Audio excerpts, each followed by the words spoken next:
함께 말씀 보겠습니다. 구약성경 에스겔서 37장 1절부터 14절까지 말씀입니다. 구약성경 에스겔서 37장 1절부터 14절까지 말씀입니다.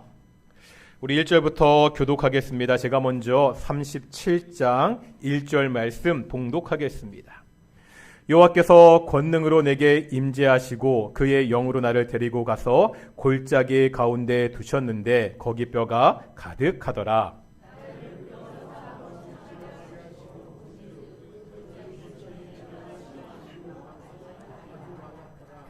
그가 내게 이르시되 인자야 이 뼈들이 능히 살 수 있겠느냐 하시기로 내가 대답하되 주 여호와여 주께서 아시나이다.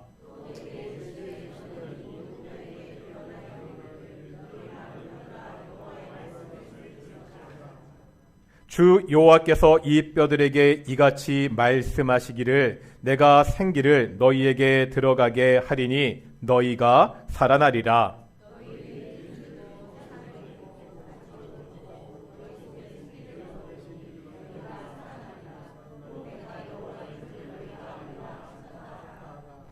이에 내가 명령을 따라 대언하니 대언할 때에 소리가 나고 움직이며 이 뼈 저 뼈가 들어맞아 뼈들이 서로 연결되더라.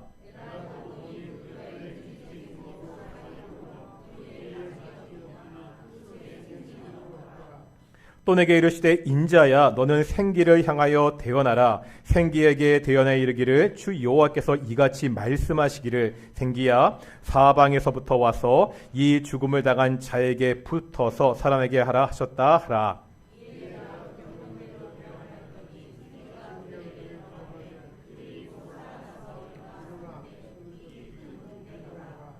또 내게 이르시되 인자야 이 뼈들은 이스라엘 온 족속이라. 그들이 이르기를 우리의 뼈들이 말랐고 우리의 소망이 없어졌으니 우리는 다 멸절되었다 하느니라.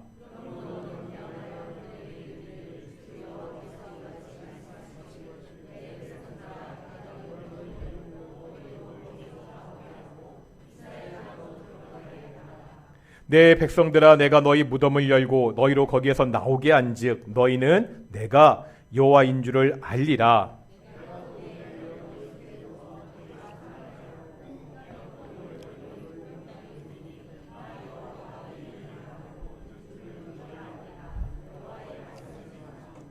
아멘. 이 시간 갈릴리 찬양대 찬양으로 하나님께 영광입니다.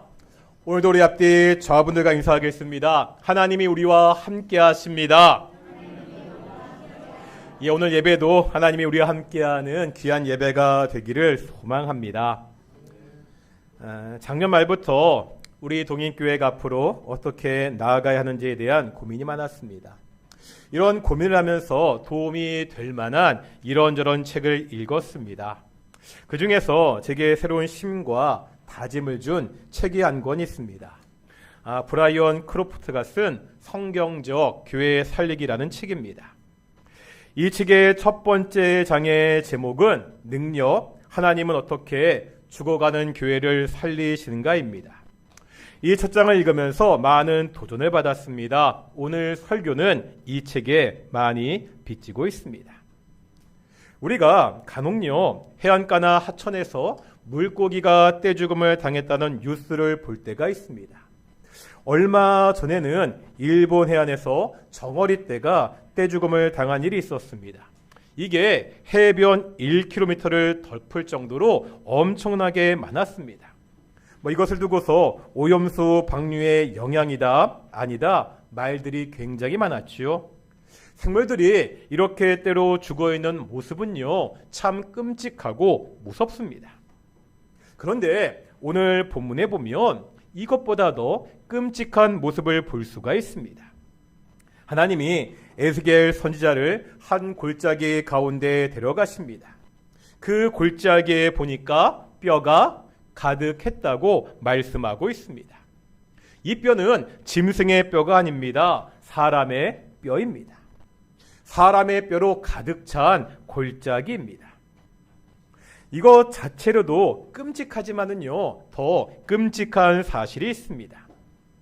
뼈가 쌓여 있는 모습보다는 시체가 쌓여 있는 것이 더 끔찍할 수 있습니다. 살이 다 없어지고 뼈도 다 말라 마른 뼈만 있는 것이 덜 끔찍해 보일 수도 있습니다. 하지만 이것은 단순히 그나마 보기가 낫다 아니다의 문제가 아닙니다. 뼈가 말라 널브러져 있다는 것은요, 죽은 다음에 매장되지 못했다는 말입니다. 전쟁으로 수많은 사람들이 죽어도 그냥 두지 않습니다. 커다란 구덩이를 파고 시체를 그곳에 던져서 한꺼번에라도 매장을 합니다. 고대 사회에서 매장도 하지 못했다는 것은요, 그 사람의 불행이 죽음으로 끝나지 않는 것을 의미했습니다.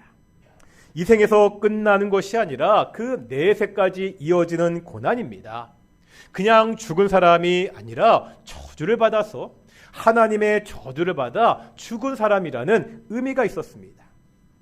그러면 오늘 에스겔이 보고 있는 이 끔찍한 환상은 무엇을 의미하지요? 이 마른 뼈가 의미하는 것은 무엇입니까? 오늘 본문 한번 11절 보실까요? 오늘 본문 11절의 말씀인데요. 같이 읽겠습니다. 시작.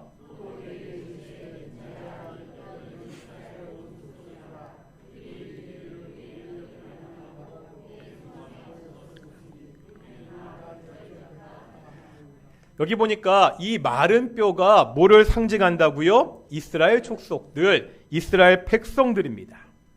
생명의 기운이라고는 전혀 찾아볼 수 없는 아무런 소망도 없는 백성들의 모습입니다. 왜 이스라엘 백성들이 마른 뼈와 같지요? 왜 이 사람들에게 아무런 소망도 없습니까? 우리가 지금 에스겔서를 읽고 있는데 에스겔서는 선지서잖아요. 우리가 선지서를 읽을 때 중요한 것이 있습니다. 역사적인 맥락입니다. 이 선지자들은요, 그냥 황홀경에서 미래를 예언하는 사람들이 아닙니다. 자신이 살고 있는 당대 시대에 발을 딛고서 하나님의 말씀을 선포한 사람들입니다. 그러면 에스겔 선지자가 활동했던 시대는 어떤 데죠? 먼저 우리가 에스겔서 1장을 볼 텐데요. 1장 1절부터 3절까지 보겠습니다. 우리 PPT를 만들어놨는데 한번 찾아도 보시고요. 에스겔서 1장 1절부터 우리 3절까지 말씀입니다. 우리 길지만 한번 찬찬히 읽어보겠습니다. 시작.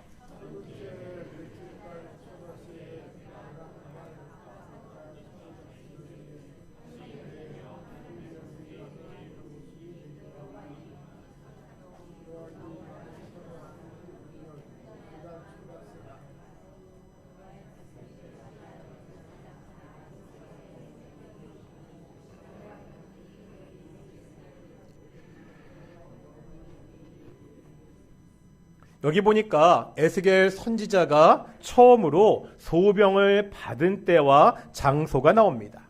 우선 장소가 어디죠? 그발 강가입니다. 그 강은요, 3절에 나오는 것처럼 갈대아 땅에 있습니다.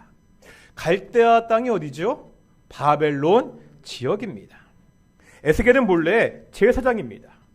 지금 제사장이 성전에 있는 예루살렘에 있지 않습니다. 바벨론 지역에 있는 강가에서 하나님의 소명을 받아 예언하고 싶습니다. 왜 제사장이었던 에스겔이 바벨론 땅에서 예언을 시작하지요? 다시 1절에 보면 에스겔이 자신의 처지를 이야기합니다. 사로 잡힌 자 중에 있을 때. 지금 에스겔이 바벨론에 포로로 끌려와 있습니다. 남유다 말기 바벨론은 강대국이었습니다. 열왕기하 24장에 보면 이 바벨론이 남유다를 침입합니다. 이때 왕을 비롯한 많은 사람들이 포로로 끌려갑니다. 이 포로의 무리에 에스겔도 포함되어 있었습니다. 에스겔이 예언을 시작한 날은 포로로 끌려온 지 5년째 해는 해였습니다. 에스겔서는요, 바벨론에 포로로 끌려온 백성들에게 주어진 메시지입니다. 그런데 에스겔이 이렇게 포로로 끌려온 백성들에게 예언을 하던 도중에 충격적인 소식을 한 가지 듣게 됩니다. 이제 33장 21절입니다. 33장 21절입니다. 읽겠습니다. 시작.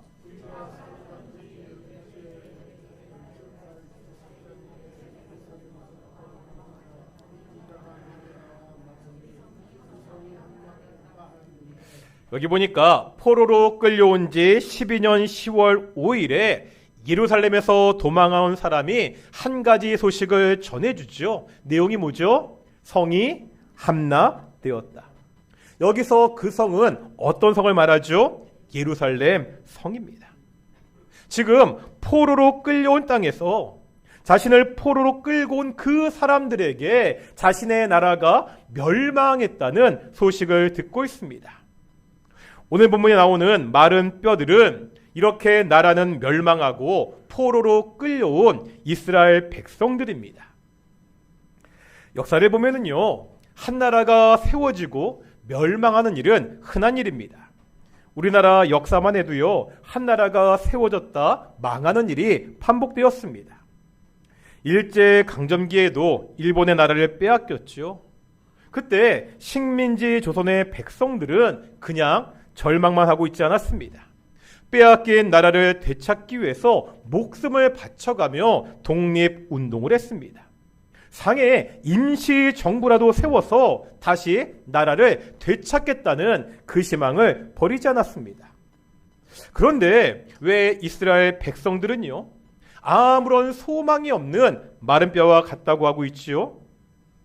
나라가 망하고요, 예루살렘 성이 함락된 것은 단순하게 힘이 없어서가 아니기 때문입니다. 예루살렘 성에는 뭐가 있었죠? 하나님의 성전이 있었습니다. 이 성전에는 하나님의 임재를 상징하는 언약궤가 있었습니다. 이스라엘 백성들은 성전이 있는 예루살렘은 결코 멸망하지 않을 것이다 생각했습니다. 왜요? 하나님이 지켜주실 것이라고 믿었기 때문입니다. 이 믿음이 깨졌다는 거예요. 성은 함락당했고요, 성전은 파괴되었습니다. 하나님의 임재를 상징하는 언약궤는 어디로 갔는지 사라졌습니다. 그동안 이스라엘을 지탱해온 힘은 여호와 신앙이었습니다. 자신들은 하나님의 특별한 사랑을 받은 민족이라고 생각했었습니다. 그런데 이런 자신들이 망했습니다. 이제 백성들은 이러한 신앙적 고민을 하게 됩니다. 첫째는요, 하나님이 우리를 버리셨는가입니다. 둘째는요, 그동안 자신들의 신앙이 가짜였는가입니다. 이스라엘 백성들은 하나님을 세상에서 최고의 신으로 믿고 섬겼습니다. 그런데 이 신을 섬기는 자신들이 바벨론에 멸망했습니다. 자신들이 섬기던 하나님보다 바벨론의 신 마루둑이 더 위대한 신인가 하는 의문이 생겼습니다. 나라가 망해도 신앙을 가지고 있으면 다시 회복할 희망이 있습니다. 하지만 지금 이스라엘 백성들은 나라를 잃은 것은 물론 그 신앙도 산산이 무너져 버렸습니다. 아무런 소망이 없는 마른 뼈와 같은 신세입니다. 이제 하나님은요, 에스겔에게 묻습니다. 3절인데 3절 상반절에 보면 뭐라 묻고 있죠? 그가 내게 이르시되 인자야 이 뼈들이 능히 살 수 있겠느냐. 인자야 이 뼈들이 능히 살 수 있겠느냐. 이 하나님의 질문에 에스겔은 이렇게 대답하지요. 내가 대답하되 주 여호와여 주께서 아시나이다. 이 에스겔의 대답이 어떠신가요? 뭔가 좀 뜨뜻미지근하지 않습니까? 하나님의 말씀을 완전히 못 믿는 것도 아니고 그렇다고 지금 확실하게 믿고서 아멘 대답하지도 않습니다. 그 어딘가 중간쯤에 있는 대답입니다. 왜 이런 식으로 대답을 하고 있죠? 아까 에스겔의 원래 직업이 뭐라고요? 제사장입니다.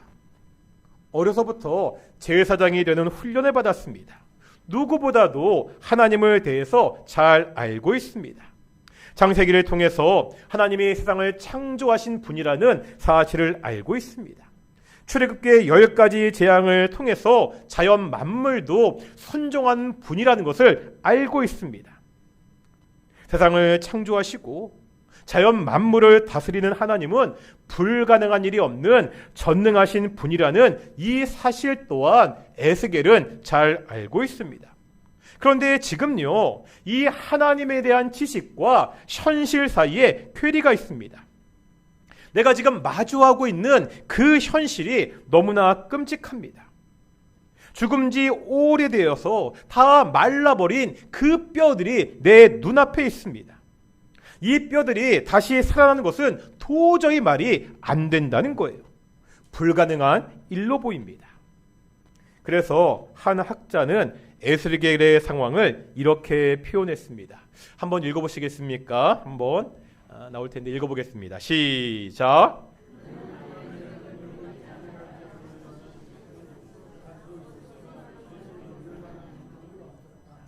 무슨 뜻인지 아시겠죠? 에스겔은요, 제사장이잖아요. 하나님에 대한 지식은 있었습니다.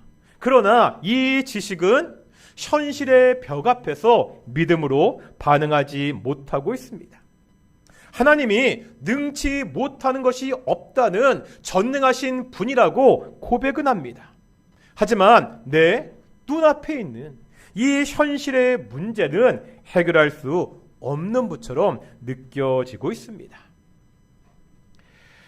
우린 어떻죠? 우리 앞에도 에스겔이 보고 있는 마른 뼈와 같은 현실이 있지 않습니까? 내 힘으로는 감당하기 너무나 어려운 문제가 때때로 우리 앞에 있을 때가 있지 않나요? 그 문제를 놓고 기도는 합니다. 그런데 현실을 보면 이 기도가 도저히 응답될 것 같지 않습니다. 혹은 도저히 풀릴 것 같지 않은 사람들과의 관계가 있지는 않습니까? 너무 오래되고 꼬여버렸습니다. 도대체 어디서부터 풀어야 될지 모르겠습니다. 기도로 이 관계가 회복될 것이라고 믿으십니까? 가족 전도는 어떻지요? 우리 동인교회에는 자녀들이 신앙생활하지 않는 가정들이 많이 있습니다. 이 믿지 않은 자녀들을 위해서 지금도 여전히 기도하고 계십니까? 이미 교회를 안 나온 지가 10년이 20년이 넘었습니다. 교회에 안 나오는 것이 너무 당연하게 되었습니다. 이제 교회에 가자는 말을 꺼내는 것도 어색한 지경에 이르렀습니다. 에스겔이 모았던 마른 뼈와 같습니다. 이제 도무지 내 자녀가 예수님을 다시 믿고 교회에 다니는 모습이 상상조차 되지도 않습니다. 그런데 하나님이 물으신다는 것이요. 내 아들이, 내 딸이 다시 교회에 나오겠느냐? 우리는 이 하나님의 물음에 어떻게 대답하시겠습니까? 확신을 가지고 아멘하고 대답하실 수 있습니까? 우리 동인교회는 어떻지요? 현재 우리 교회의 모습이 마른 뼈와 같지는 않습니다. 뭐 그렇지 않잖아요. 하지만 예전에 비해서 많이 약해진 것은 사실입니다. 제가 동인교회 담임 목사로 와서 예전 이야기를 참 많이 들었습니다. 이 예배당에, 이 작은 예배당에 200명 가까운 성도들이 모여 함께 예배했습니다. 젊은 가정도 많았고요. 주일학교 아이들도 많았습니다. 하지만 그동안 상처도 많았습니다. 교회가 갈라졌고요. 교회의 어려움 때문에 많은 성도들이 한꺼번에 떠나기도 했습니다. 교회 리더십이 바뀔 때마다 문제들이 반복해서 있었습니다. 이런 어려움에도 여전히 이 자리를 지키고 계시는 여기 계시는 우리 성도님들은 정말 대단하고 고마운 분들입니다. 제가 성도님들에게 2024년 기도 제목을 받았잖아요. 그중 3번째 마지막 기도가 교회를 위한 기도였습니다. 많은 성도님들이 교회의 부흥과 성장을 위한 기도를 말씀하셨습니다. 젊은 세대와 주일학교가 많아지는 것을 기도 제목으로 말씀하셨습니다. 이제 하나님이 우리에게 물으십니다. 다시 동인교회가 부흥하겠느냐? 예전과 같이 이 예배당이 가득 차는 일이 있겠느냐? 우리는요, 이 물음 앞에 어떻게 대답하시겠습니까? 막연한 기대가 아니라 아멘하면서 확신으로 대답할 수 있으신가요? 에스겔은 그렇지 못했습니다. 하나님의 질문 앞에 머뭇했습니다. 하나님은요, 에스겔의 대답에 따라 일하시지 않으십니다. 지금 하나님의 말씀은 질문이 아닙니다. 하겠다는 의지입니다. 이제 하나님이 말씀하십니다. 5절 보실까요? 5절입니다. 같이 읽겠습니다. 시작.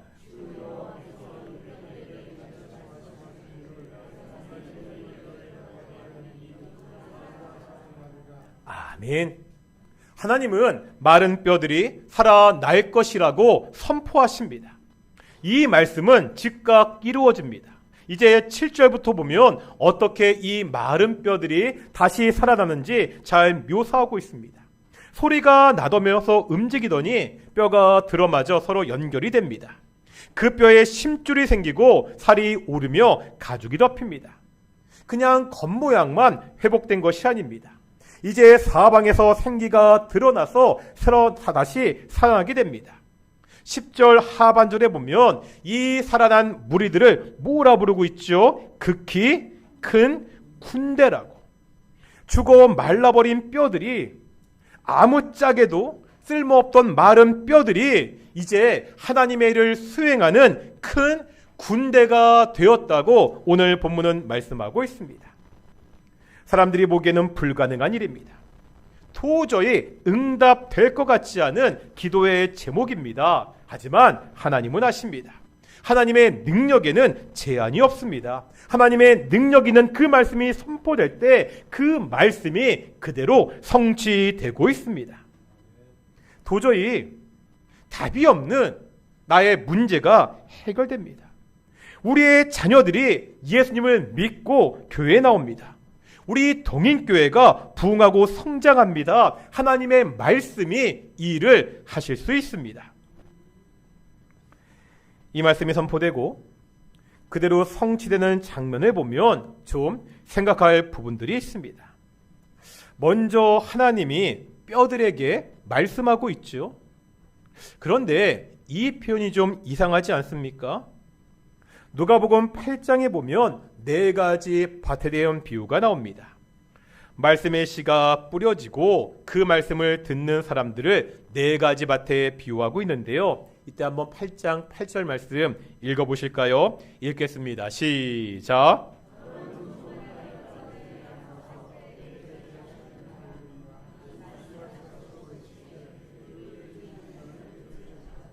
말씀이 떨어지고 결실을 맺죠. 하반절에 보니까 들을 귀 있는 자는 들으라고 하십니다.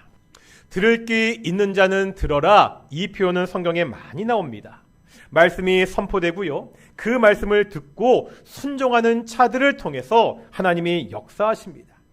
그런데 오늘 본문은 다르다는 거예요. 물어보겠습니다. 지금 말라버린 뼈잖아요. 그 뼈에게 귀가 있습니까? 해부학적으로 정확한 표현인지 모르겠습니다. 만약에 귀뼈가 있다고 생각해 보겠습니다. 이미 말라버린 그 귀뼈가 들을 수 있습니까? 들을 수 없습니다. 지금 뼈들이요, 하나님의 말씀을 듣고서 우리가 잘못했구나 회개하고 믿고 살아난 것이 아닙니다. 하나님의 일방적인 역사라는 거예요. 그냥 말씀이 선포되고 그 말씀대로 이루어지고 있습니다. 지금 선포되는 하나님의 말씀은요, 들으라고 선포되는 말씀이 아닙니다. 하나님의 뜻을 성취하는 능력의 말씀입니다. 나의 상태나 나의 신앙과 아무런 상관이 없습니다. 하나님의 일방적인 역사입니다. 사실 우리는요, 이것을 이미 경험했습니다. 언제 경험했지요? 모든 성도들이 이런 것을 한 번씩은 다 경험했습니다. 언제지요? 우리가 구원 받을 때입니다. 우리가 구원받기 전에 어떠한 상태였다고요? 에베소 2장 1절에 보면 허물과 죄로 뭐했던 죽었던 자들이었습니다. 죽을 뻔한 자들이 아니라는가요? 이미 허물과 죄로 죽었던 자들이라고 말씀하고 있습니다. 죽은 사람들이 들을 수 없습니다. 죽은 사람들이 믿을 수 없습니다. 아니, 죽은 사람들이 회개할 수도 없습니다. 그래서 구원의 순서에 보면 믿음보다 회개보다 중생이 먼저입니다.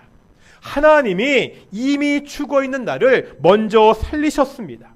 그 십자가의 복음이 이미 죽어있던 나에게 새로운 생명을 가지고 왔습니다.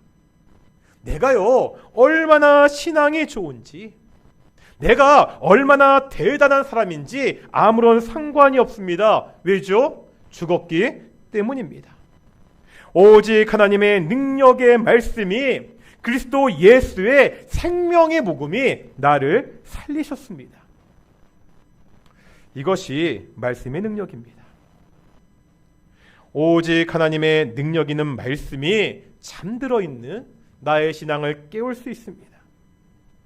오직 능력 있는 하나님의 말씀이 예수를 믿지 않는 우리의 자녀들에게 생명을 줄 수 있습니다.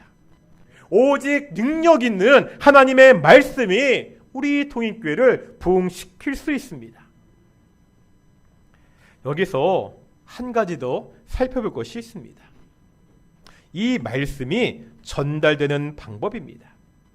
하나님이 마른 뼈에게 말씀하시죠. 그런데 직접 하지 않으십니다. 이제 한번 4절 보실까요? 4절입니다. 4절 말씀 읽겠습니다. 시작.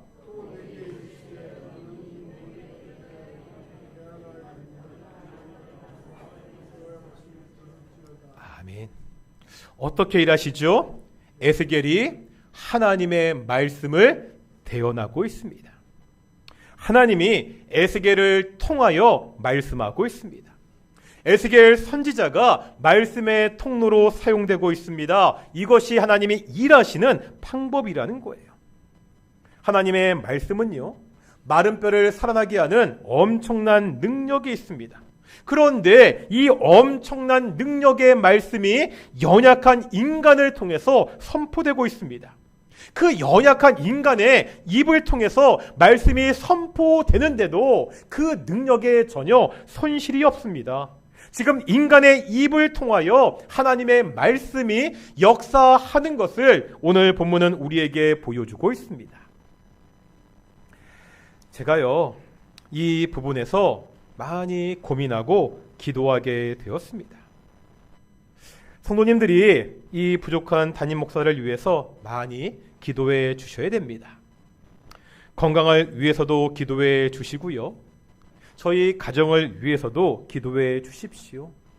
하지만 무엇보다 이 에스겔과 같은 역할을 할 수 있도록 기도해 주십시오. 이 부족한 사람이 오직 능력 있는 말씀의 통로가 될 수 있도록, 이 부족한 사람을 통해 능력 있는 하나님의 말씀이 선포될 수 있도록 우리 성도님들이 저를 위해 기도해 주셔야 됩니다.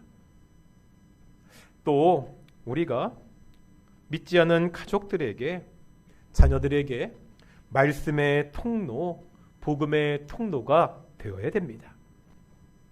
자주 말씀드리죠. 아무 일도 하지 않으면 아무 일도 일어나지 않습니다. 바로 나의 입술을 통하여 우리의 가족들이 복음을 들어야 됩니다. 우리 동인교회가 이 말씀의 통로, 생명의 복음의 통로가 되어야 됩니다. 제가 올해 첫째 주일 2024년 우리 동인교회 주신 비전을 말씀드렸습니다. 우리 동인교회는 예수님의 그릇입니다. 무엇을 담는 그릇이죠? 생명의 복음을 담는 그릇입니다. 이 생명의 복음을 대접하는, 전하는 그릇입니다. 그래서 하나님이 날마다 구원받는 사람들을 채우시는 그릇입니다. 아무 일도 하지 않으면 아무 일도 일어나지 않습니다. 우리의 이웃들에게, 직장의 동료들에게, 우리의 친구들에게 이 생명의 말씀을 전해야 됩니다. 그럴 때 우리의 입술을 통해서 이 말씀이 선포될 때 그 말씀이 역사할 수 있습니다. 듣지도 못한 사람이 믿을 수 없습니다. 우리에게 복음을 전할 사명이 주어졌습니다. 2024년 마른 뼈도 살리시는 이 말씀의 능력을 믿고 부응하는 동인의 성도, 사랑하는 동인의 가정, 우리 동인교회가 되기를 축원합니다. 우리 함께 찬양합니다. 눈을 들어 주를 보라 함께 찬양하시겠습니다.